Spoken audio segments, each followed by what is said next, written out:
ነደደ ቤቱ እንዴት እንደሆንኩ አላቅም። ልጄን እንዴት እንዳነሳው አላቅም። ላንጠልጥዬ እናቴን መጥራቴ ብቻ ነው በቃ። ግን እግዚአብሔር ጣልቃ ገብቶ ከሚታይም ከማይታይም ነገር አድኖኛል።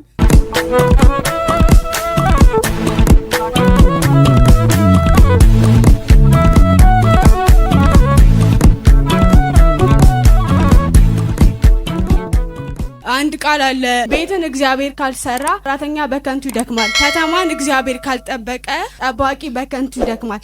እኔን የሚጠብቀኝ አይተኛም አያንቀላፋም። ከዚህ በፊት እዚህ እያመለኩኝ ማክሰኞ ዕለት ማታ ነው 3 ሰዓት ተኩል ሆኖ ማዘርጋ ቡና ጠጥተን እኔ ወደምተኛበት ቤት ልጄ ተኝቷል። አቅፌው ገባው ማለት ነው። በር ዘጋውና ቲቪ ልከፍት ቲቪውን ስነጋ ቦግ ብልጭ ይላል ዝዝ ይላል። እንዴ ምንድነው ብዬ ፈራሁት። አንዴ ስነጋው ትንሽ ቆየና በቃ አላቅም ነደደ ቤቱ ተቀጣጠለ ማለት ነው። እንዴት እንደሆንኩ አላቅም። ልጄን እንዴት እንዳነሳው አላቅም። በቃ ግን ያወኩት በር ላይ እንደዚህ ልጄ ላንጠልጥዬ እናቴን መጥራቴ ብቻ ነው በቃ። ከዛ ማለት እኔ አላቅም። ግን እግዚአብሔር ጣልቃ ገብቶ ከሚታይም ከማይታይም ነገር አድኖኛል።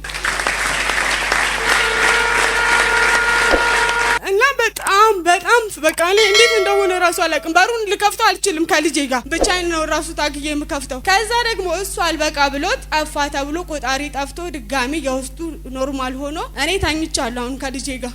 ለካ ማዘር በቃ እንትን ብሏል ብላ አሁንም መልሳ ቆጣሩን አብርተዋለች። ያበረንዳው ደግሞ እሷ ሽንት ቤት ልትሄድ እያለፈች እኔ ጋ ነው ሽንት ቤቱ መሄጃው እያለፈች የቆርቆሮ ይንጣጣል ማለት ነው ሊቀጣጠል አሁንም ድጋሚ። ከዛ እየሮጠች ሄዳ አጥፍታው መጣች። አሁንም እኮ እንደዛ ሆነ። በጣም ደነገጥኩኝና በቃ እንዳልተሳካለት አውቄ እግዚአብሔርን አመስግኜ ተኛው ማለት ነው። እና እኔን የሚጠብቀኝ ሁሌ እንደማይተኛ አውቃለሁና እሱ ብቻ አይደለም እኔ ብቻሽን ነሽ ይሉኛል። እኔ ግን ሁል ጊዜ እግዚአብሔር ከኔ ጋር አለ። እናንተም ሁል ጊዜ በነገሮቻችሁ ላይ ብቻችሁን እንደሆናችሁ ጠላት ከነገራችሁ ሊያደክማችሁ ፈልጎ ነው። ምክንያቱም ሁል ጊዜ የማይተኛ የማያንቀላፋ እውነተኛ ጠበቃ፣ እውነተኛ አባት፣ እውነተኛ ወዳጅ እግዚአብሔር ከኔ ጋር አለ ሁል ጊዜ ማለት ነው። እና እግዚአብሔር እኔ አቅም ኖሮኝ አይደለም።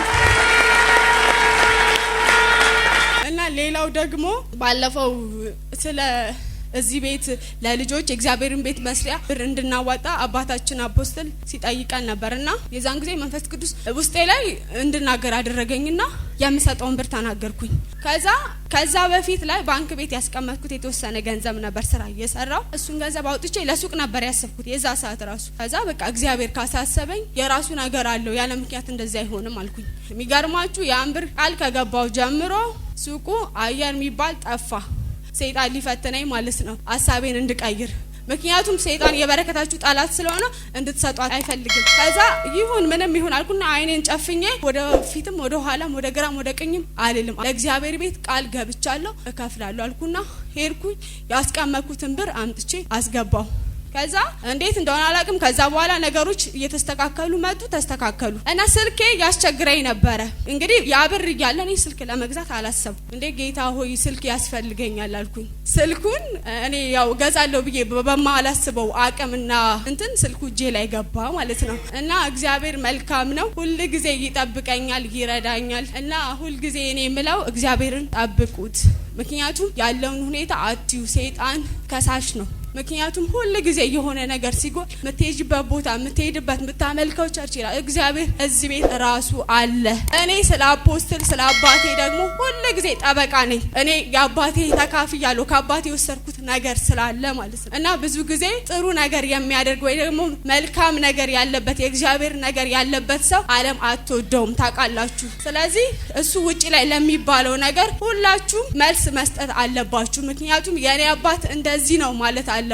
እግዚአብሔር ፍቅር ነው አይደል? አባታችንም ከእግዚአብሔር የወሰደው ፍቅር አለው እሱ ላይ የአባትነት ፍቅር አለበትና በጣም ነው የምወደው። በዚህ አጋጣሚ እግዚአብሔር ባለበት ይባርከው፣ ወደዋለሁ።